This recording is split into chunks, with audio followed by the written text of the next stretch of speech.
বর্তমানে বৃশ্চিক রাশি শনিদেবের ঢাইয়া চলছে।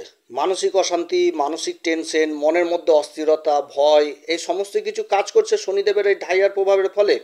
তবে প্রত্যেকের মধ্যেই যে এই জিনিসটা হচ্ছে সেটাও না। যাদের জন্মকুষ্ঠিতে শনির অবস্থান খুব খারাপ রয়েছে, শনির সাথে চন্দ্রমার সম্পর্ক রয়েছে, বা দেবগুরুর অবস্থান খুব খারাপ রয়েছে, তারপরে রাশির অধিপতি মঙ্গলদেবের অবস্থান খুব খারাপ রয়েছে, তাদের ক্ষেত্রে কিন্তু সমস্যা যথারীতি মানে মানে খুব সমস্যা রয়েছে।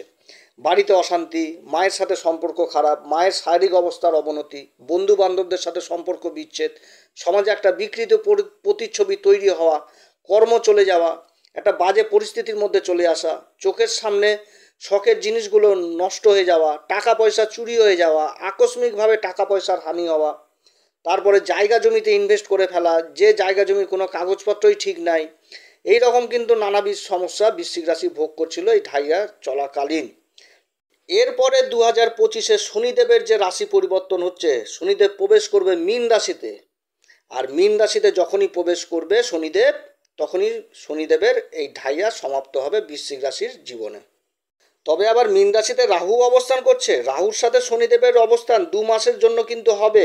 অর্থাৎ মার্চের শেষের থেকে মে মাস পর্যন্ত এই 2 মাস আবার বৃশ্চিক রাশিকে খুবই সাবধানে থাকতে হবে। যা করবে সেটা কিন্তু ভেবেচিন্তেই করতে হবে এই বৃশ্চিক রাশিকে।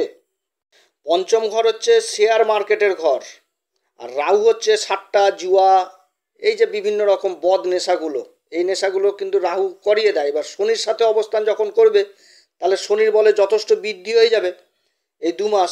তারপর এই পঞ্চম ঘর থেকে আমরা কি দেখি? আমরা পঞ্চম ঘর থেকে শেয়ার মার্কেট, লটারি, এই সমস্ত জিনিস কিন্তু দেখি, শর্টকাট ইনকাম। তাহলে রাহু যখন এখানটাতে এই শনির সাথে অবস্থান করবে, তাহলে শর্টকাট ইনকামের রাস্তা তৈরি করবে, অল্প পরিশ্রমে বেশি ইনকামের রাস্তা তৈরি হবে। অর্থাৎ এই সময়কালে কোনো রকমভাবে কর্মক্ষেত্রে রিস্ক জিনিসটা নেওয়া যাবে না, মাথা ঠান্ডা করে এই 2 মাস চলতে হবে।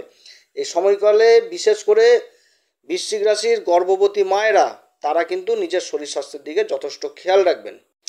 সমস্ত দর্শক বন্ধুদের জানাই নমস্কার। সমস্ত নতুন দর্শকের কাছে বিশেষ অনুরোধ, আমাদের এই অ্যাস্ট্রো এস এম বাংলা চ্যানেলের পক্ষ থেকে আপনারা এই চ্যানেলটিকে অবশ্যই সাবস্ক্রাইব করবেন, এই চ্যানেলের সাথে থাকুন, আপনারা জ্যোতিষীয় সম্পর্কিত অনেক তথ্য জানতে পারবেন। গ্রহের গোচর সম্পূর্ণভাবে নির্ভর করে জন্মকুষ্ঠির উপর। আমরা যে আলোচনা করছি এটা আমাদের একটা প্রচেষ্টা মাত্র, এটা সম্পূর্ণভাবে জন্মকুষ্ঠির উপর নির্ভর করবে, এটা একটা জেনারেল প্রিডিকশন। তো মে মাস পর্যন্ত রাহু এই পঞ্চম ঘরে অবস্থান করছে মীন রাশিতে। এবার মে মাসে রাহু চলে আসবে রাশির চতুর্থ ঘর কুম্ভ রাশিতে, এবং কেতু চলে আসবে কর্মের ঘর সিংহ রাশিতে। আবার এই মাসেই দেবগুরু বৃহস্পতি রাশি পরিবর্তন করছে। 2025-এর মে মাসে রাশি পরিবর্তন করবে দেবগুরু বৃহস্পতি, আর প্রবেশ করবে রাশির অষ্টম ঘর মিথুন রাশিতে। এইখানে 2026-এর মে মাস পর্যন্ত এই মিথুন রাশিতে দেবগুরু বৃহস্পতি থাকবে। আর দেবগুরু বৃহস্পতির পরিবর্তন হওয়ার সাথে সাথেই বৃশ্চিক রাশির ক্ষেত্রে একটা আমূল পরিবর্তনের সূচনা শুরু হয়ে যাবে। শনিদেবের যখন ঢাইয়া চলছিল, তখন শনিদেব তো নিজের রাশিতে অবস্থান করছে কুম্ভ রাশিতে, কিন্তু বৃশ্চিক রাশির ক্ষেত্রে যে দৃষ্টিগুলো পড়ছিল, তৃতীয় দৃষ্টি, সপ্তম দৃষ্টি, তারপর আবার দশম দৃষ্টি, এই দৃষ্টিগুলো তো কোনোটাই ভালো ছিল না। তৃতীয় দৃষ্টি পড়ছিল হচ্ছে মেষ রাশিতে নিজ দৃষ্টি, সপ্তম দৃষ্টি পড়ছে সিংহ রাশির উপর শত্রু দৃষ্টি, দশম দৃষ্টি পড়ছে রাশির উপর বৃশ্চিক রাশির উপরে, এটাও তো শত্রু দৃষ্টি। অতএব এই বৃশ্চিক রাশিটা খুব অশান্তির মধ্যেই ছিল এই 2.5 বছর। সত্যি কথা বলতে চোখের জল ফেলতে ফেলতে দিন যাচ্ছে এই বৃশ্চিক রাশির। যেদিন দেবগুরু বৃহস্পতির নক্ষত্র রাশি পরিবর্তন হলো, সেদিন থেকে একটু একটু একটু করে ভালোর দিকে এগোচ্ছে। এবার কি হবে? এবার ঢাইয়ার প্রভাব কমে যাচ্ছে, কিন্তু আবার পঞ্চম ঘরে শনি অবস্থান করছে। এবার 2025 সালে এই চিত্রটা সম্পূর্ণভাবে আলাদা হয়ে যাচ্ছে। চতুর্থ ঘর কুম্ভ রাশি, এখানটাতে অবস্থান করবে হচ্ছে রাহু। পঞ্চম ঘর মীন রাশি, এখানে অবস্থান করবে হচ্ছে শনি। আর অষ্টম ঘর মিথুন রাশি, এইখানে অবস্থান করবে দেবগুরু বৃহস্পতি।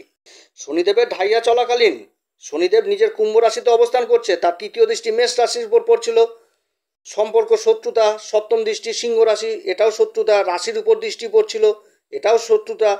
এই সময়কালে বৃশ্চিক রাশিকে হ্যাস্ত ন্যস্ত হতে হয়েছে, চারিদিক থেকে বহু রকম সমস্যায় পড়তে হয়েছে, চোখের জল ফেলতে ফেলতে হয়েছে, চোখের সামনে অনেক কিছু হারাতে দেখেছে এই বৃশ্চিক রাশি এই সময়। এবার এই পঞ্চম ঘর মীন রাশিতে শনিদেবের গোচর হচ্ছে, ঢাইয়ার প্রভাব সম্পূর্ণভাবে সমাপ্ত। এই পঞ্চম ঘরে শনিদেবের অবস্থান আবার অনেকে মনে করছেন শুভ না, কারণ পঞ্চম ঘরে শনিদেবের অবস্থান যথেষ্ট ভালো না, অনেকে মনে করছে। কিন্তু শনিদেব অবস্থান করছে দেবগুরু রাশিতে।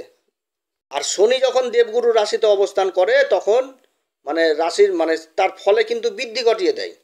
শনিদেবের এই গোচর এই মীন রাশিতে, যেটা পঞ্চম ঘর, বৃশ্চিক রাশির জন্য যথেষ্ট ভালো হবে।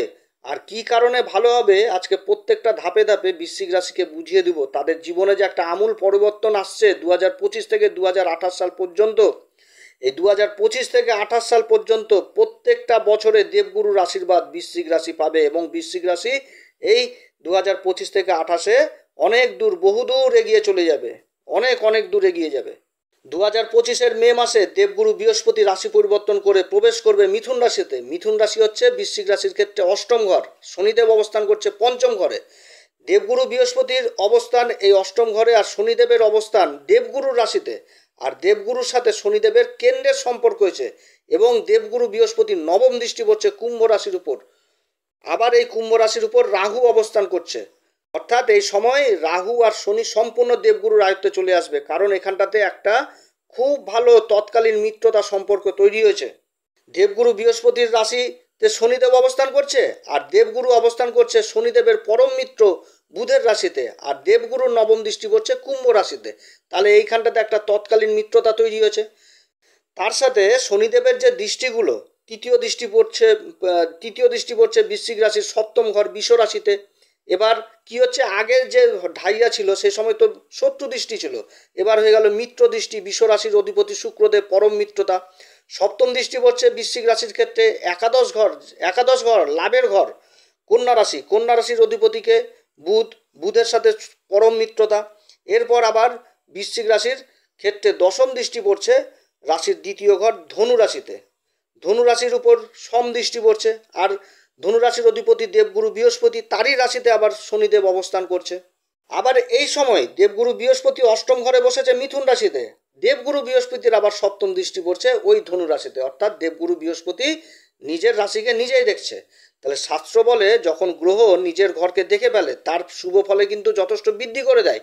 আর দেবগুরু বৃহস্পতি হচ্ছে কি সব থেকে শুভ গ্রহ, তার দৃষ্টি পড়ছে নিজের ঘরে।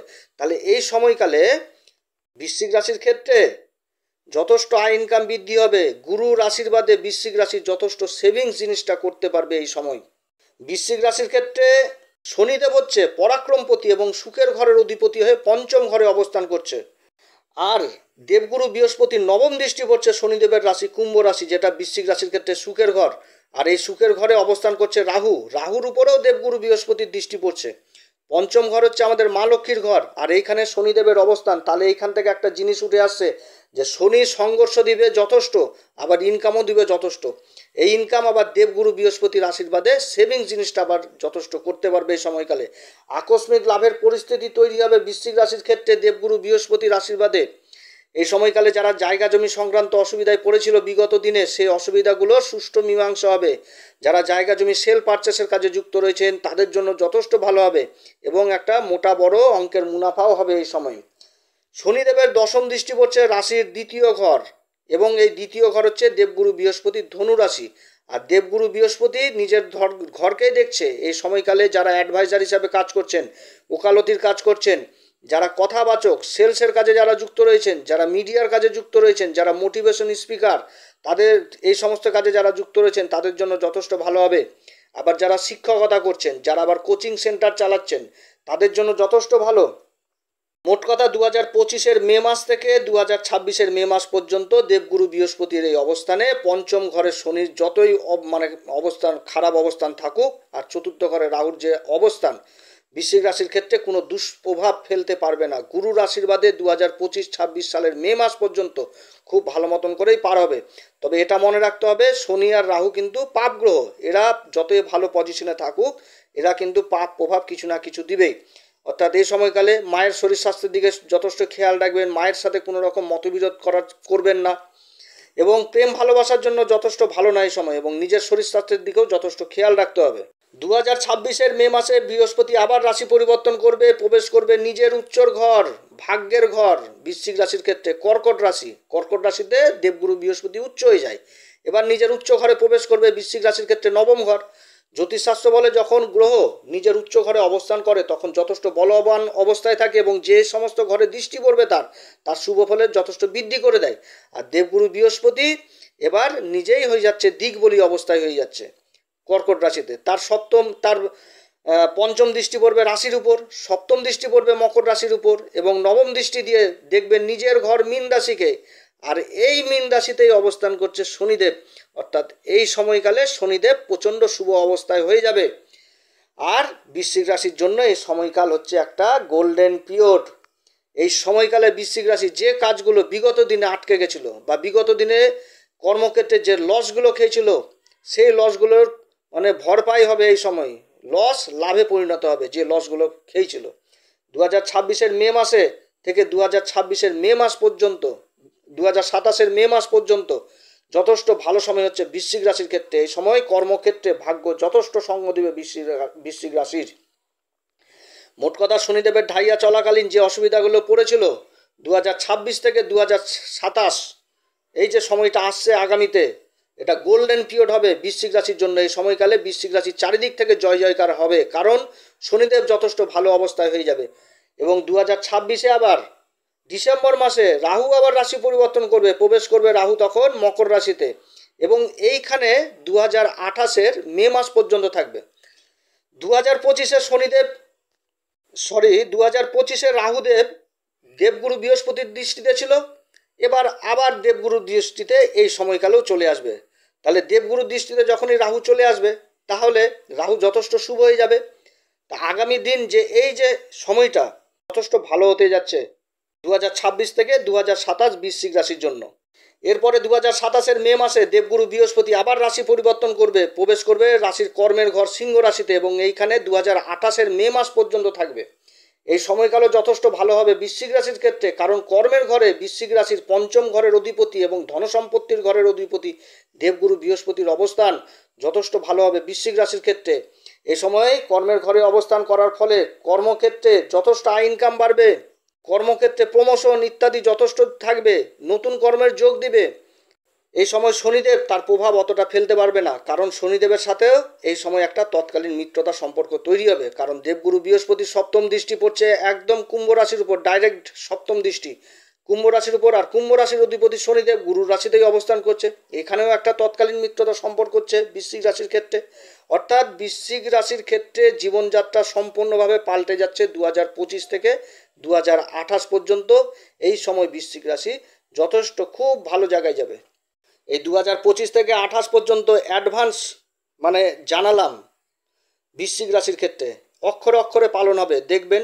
হ্যাঁ, তবে যদি কারোর জন্মকুষ্ঠিতে শনি খারাপ, রাহু খারাপ, দেবগুরু খারাপ, তাহলে কিন্তু এর ফলগুলো যথেষ্ট কমে যাবে, যার জন্য আপনাদের এখন থেকে উপাচার করতে হবে। একমাত্র উপাচারই পারে এই সমস্ত মানে দুষ্প্রভাব থেকে বৃশ্চিক রাশিকে রক্ষা করতে। বৃশ্চিক রাশিকে বলবো যে আপনারা প্রত্যেক দিন হনুমান চল্লিশা পাঠ করবেন। হনুমান চল্লিশা পাঠ করার আগে শ্রীরাম সীতার প্রণাম মন্ত্র অবশ্যই করবেন। এই হনুমান চল্লিশায় রামবাণের মতন কাজ করবে এবং এখন থেকে মঙ্গলবার করে হনুমানজির দর্শন করবেন, হনুমানজিকে ভোগ দিবেন এবং পারলে ওই মন্দির প্রাঙ্গণে বসেই হনুমান চল্লিশা বজরং বাণ পাঠ করবেন। দেখবেন আপনারা অনেক ভালো জায়গায় যাবেন, কারণ এই ঢাইয়া চলাকালীন যে অসুবিধাগুলোয় পড়েছিলেন বৃশ্চিক রাশি, তার থেকে কিন্তু সম্পূর্ণভাবে খুব ভালো অবস্থায় যাবে আগামীতে। অতএব প্রিয় দর্শক বন্ধুরা, আজকে এতটুকুই বৃশ্চিক রাশির মানে সম্পর্কে অনেক কথাই আলোচনা করলাম। আপনারা সবাই ভালো থাকেন, ঈশ্বর আপনাদের সবার মনস্কামনা যেন পূর্ণ করে, ঈশ্বর আপনাদের সবার মঙ্গল করুক। এরপর আবার এক নতুন পর্বে আসবো। যদি আমার এই পরামর্শ সত্যিই কার্যকরী মনে হয় তাহলে আমাদের এই অ্যাস্ট্রো এস এম বাংলা চ্যানেলটিকে অবশ্যই সাবস্ক্রাইব করবেন। নমস্কার, ধন্যবাদ।